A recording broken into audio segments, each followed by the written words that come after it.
Scott mercifully released, at this point realising just how much he had contributed to Jane's morning. Tears brimmed from her eyes as, bent double with hilarity, she welcomed Scott back to dry land, informing him for his added pleasure that Dave had realised he had not been wearing his glasses all along, and that these were safely stowed in his greatcoat pocket. "I could have blood poisoning," complained Scott, examining his wounds and redoubling Jane with laughter. Seeing his petulant frown, however, she wiped her eyes and laid a consoling hand on his shoulder.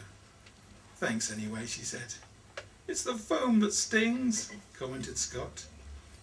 Jane stood back a little and perused Scott's injuries. "You should get some new underpants," she remarked. "They're not mine," blurted Scott unthinkingly. "In that case," replied Jane, "you should get some new friends." I didn't get them from a friend," said Scott. "Don't tell me you found them in a bin," said Jane. "They're Dylan's," replied Scott. "Oh, aye," said Jane. "According to Cressida," added Scott. "Who's Cressida?" asked Jane. "This woman that's been hanging round with us," said Scott. "She reckons she's had a relationship with Dylan. She kept his undies for a memento." Jane was not the kind of person to afford such an idea credulity, but nevertheless, for the sake of sport, chose to suspend disbelief. "Do they have special properties?" she asked. "Possibly," replied Scott. "I wrote a good protest song this morning."